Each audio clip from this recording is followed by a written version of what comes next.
Et coucou, j'espère que vous allez bien. On se retrouve aujourd'hui pour une nouvelle vidéo où on va parler des relations hommes-femmes. Et ce que je souhaite, mon intention dans cette vidéo, c'est de vous apporter plus de compréhension sur des comportements qui me semblent quand même essentiels, importants de comprendre. Quand on comprend les choses, déjà on a un discernement. Et ce discernement, c'est la clé pour moi du bonheur. Pourquoi? Parce que quand on a un discernement, on s'enlève des interprétations, des suppositions et de nos émotions qui nous font vivre des fois des situations entre guillemets compliquées. Ce que j'entends par compliqué, c'est des situations dans lesquelles on ne maîtrise pas les choses. Nos émotions sont des indications, mais ils ne nous montrent pas la vérité en tant que telle. Voilà. Quand on se met en colère pour quelque chose, ça ne veut pas dire que ce quelque chose est mauvais. C'est simplement que ça vient nous toucher. Et donc, quand on prend ensuite le discernement de regarder, quand on prend de la hauteur, et qu'on regarde ce qui s'y passe, eh bien, ça nous donne plus d'informations, plus de compréhension et du coup, plus de, je dirais, de pouvoir, en fait, pour avoir les bonnes décisions, pour voir le bon chemin, pour avoir le bon éclairage, etc., etc. Et donc, l'intention aussi de cette vidéo, c'est aussi de renouer les hommes et les femmes. Parce que, pour moi, la clé du bonheur réside déjà dans les familles, et principalement dans les familles et dans les foyers. Si un enfant naît heureux, vit heureux avec des parents qui sont émotionnellement matures, avec des parents qui ont quand même une certaine compréhension de ce qui se passe en eux, ça donne beaucoup plus de clés à un enfant et cet enfant plus tard adulte aura encore plus de clés et pourra ensuite plus en transmettre. Sauf que on voit bien que c'est comme ça, on est immature parce qu'on ne se rend pas compte, on n'a pas vraiment conscience en fait de nos programmes et on agit de manière inconsciente en permanence, ce qui nous enlève du coup le pouvoir parce que du coup on agit en fonction de programmes et pas en fonction vraiment de nos choix conscients. Donc ce que je veux vous amener ici, c'est vraiment à rentrer avec moi, je vous propose, c'est une invitation, à rentrer avec moi au travers d'un chemin, d'une réflexion pour vous aider et pour moi aussi m'aider. Moi, en tout cas, c'est ma passion, c'est ce que j'aime faire, c'est aider ce que j'aime, c'est comprendre les relations humaines, mais aussi les relations surtout hommes et femmes.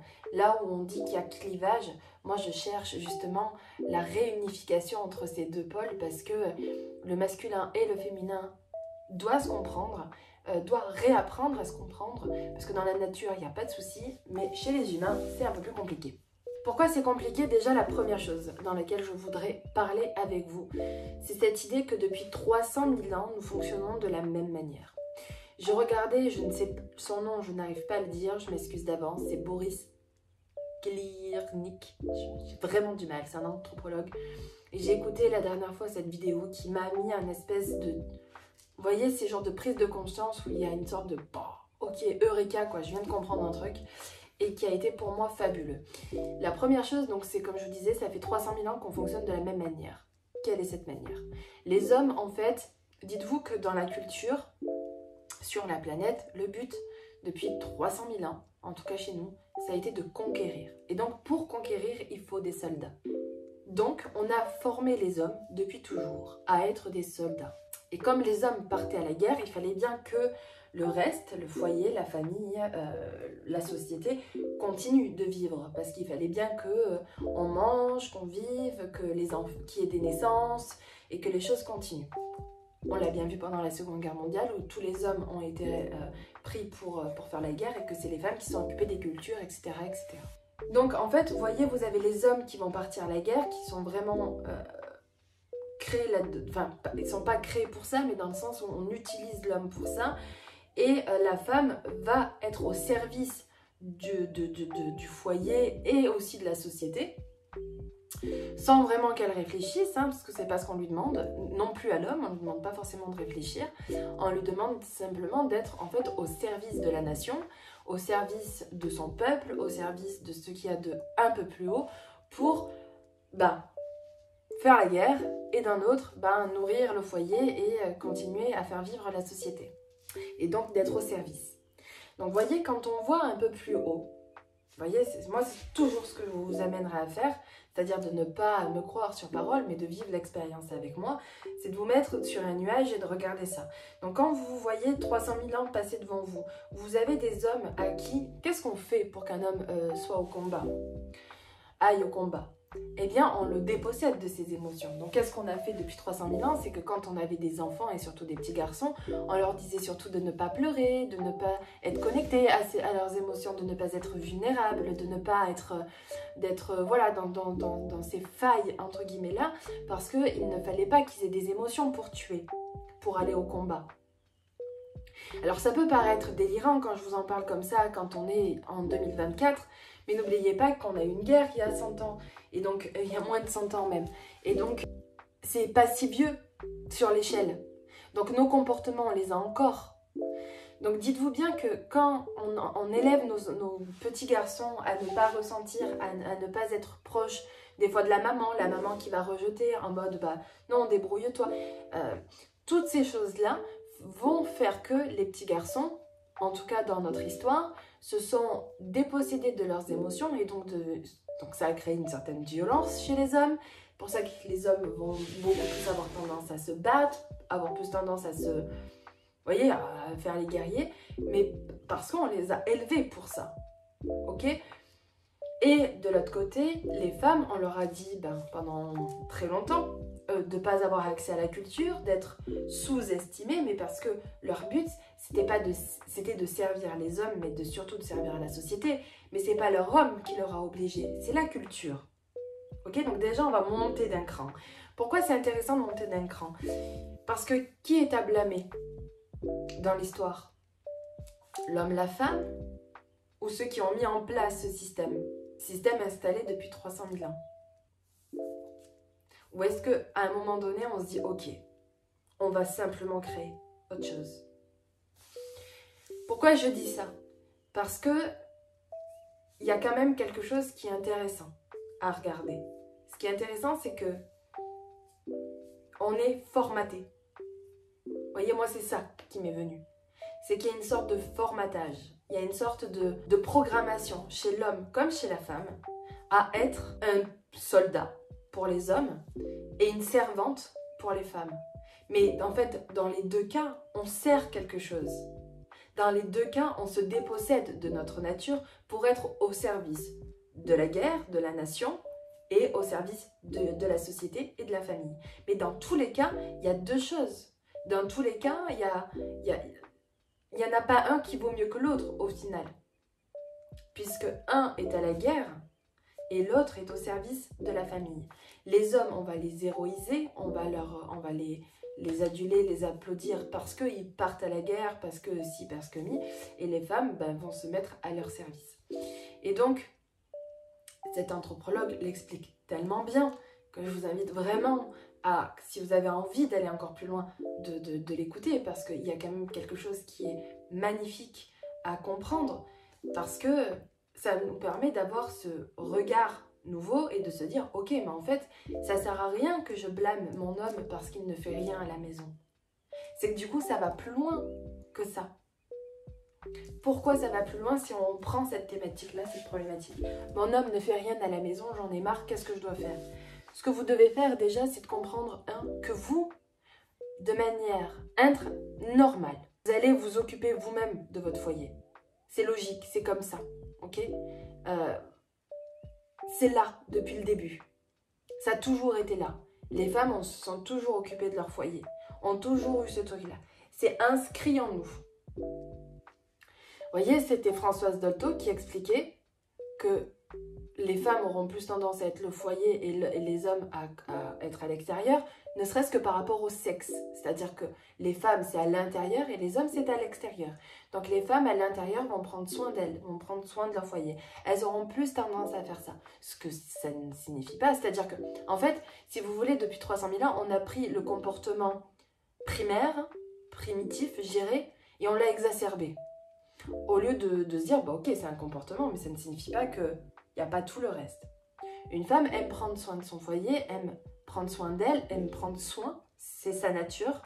Mais à côté de ça, ça ne signifie pas qu'on doit la déposséder de la culture. Vous voyez la différence? C'est là où, du coup, il faut être juste dans son regard. C'est-à-dire qu'il ne faut pas non plus déposséder la femme de ce qu'elle est. Si vous dites que la femme ne doit plus s'occuper de son foyer parce que si c'est ça, ça veut dire qu'elle est rétrograde et qu'elle se fait asservir, etc. En fait, vous lui coupez de sa véritable nature. Tout comme un homme c'est pas la combativité, mais c'est surtout la protection. Un homme protège, c'est comme ça qu'il est. Il a toujours protégé son foyer, un homme. Mais aujourd'hui, il est complètement, comment on appelle ça, dépossédé de sa véritable nature, puisque son côté protecteur, qui a été exacerbé et du coup qui a été mal vu forcément, parce qu'il y a eu beaucoup de clins à la violence dans les familles, à la violence par rapport aux hommes, mais parce qu'on a exacerbé ça chez eux. Mais il faut comprendre que sa nature profonde, c'est de prendre soin aussi, mais de protéger, en protégeant, voyez. La femme, elle accueille, voyez, la femme c'est le socle, voyez, et l'homme protège ce socle-là. C'est pour ça que les hommes vont vouloir faire un foyer, vont vouloir créer un foyer, le construire, le bâtir, et que la femme va faire le ménage à l'intérieur, par exemple. Mais vous voyez, dans ces deux énergies, ça se complémente. Et il ne faut pas nier cette nature-là. En revanche, il ne faut pas rentrer dans le côté, on dirait, obscur de la force. C'est-à-dire que les femmes ne sont vouées qu'à ça et que les hommes sont voués qu'à ça. Et c'est là où les hommes et les femmes doivent se réunir. C'est-à-dire de comprendre ces fondamentaux, c'est-à-dire qu'on a une nature profonde qui a été exacerbée avec le temps pour un profit qui n'appartenait pas à nous. Ok, quand il a fallu faire la guerre, je suis sûre que la plupart des hommes ne souhaitaient pas faire ça, mais ils ont été rendus comme ça. Et vous voyez, il n'y a pas si longtemps, un petit garçon, il n'y a pas si longtemps, moi je me rappelle petite, donc j'ai 30 ans. Donc dans les années 90, on n'était pas en guerre, quand un petit garçon pleurait, on lui disait que c'était une femmelette. Donc vous voyez, c'est encore présent. Donc, et nous, aujourd'hui, on voudrait que tout change d'un coup.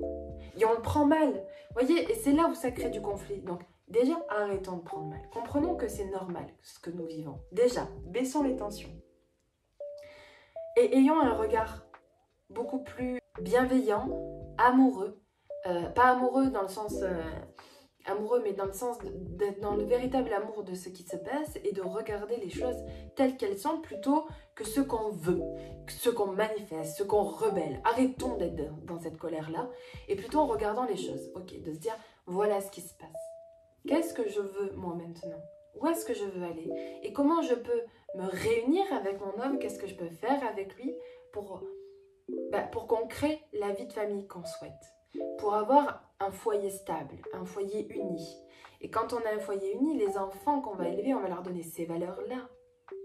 Pas des valeurs de rébellion, de ci, de mi, mais vraiment la valeur de on se connaît, on communique, on partage, on se réunit, on crée quelque chose ensemble. Voilà. Donc c'était ça mon intention d'aujourd'hui, de vraiment recréer du lien dans les foyers, de recréer du lien dans les familles. On en a terriblement besoin parce qu'il y a ce conflit entre les hommes et les femmes. J'enlève, hein, j'espère que vous l'aurez bien compris, j'enlève toute forme de violence physique, sexuelle, etc. Hein, bien évidemment. J'espère que vous l'aurez très bien compris quand même dans la vidéo.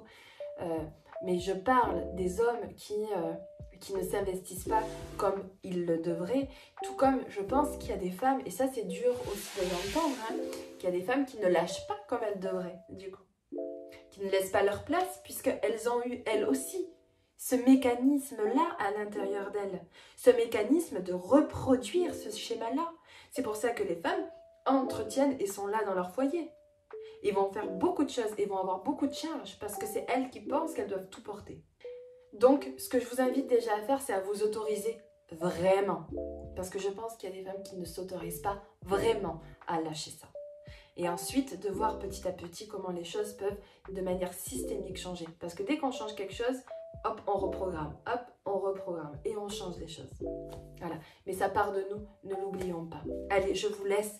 Je vous embrasse. J'espère que cette vidéo vous aura apporté quelque chose, vous aura apporté un nouveau angle de vue, une nouvelle perspective. Je vous embrasse et je vous dis à tout bientôt.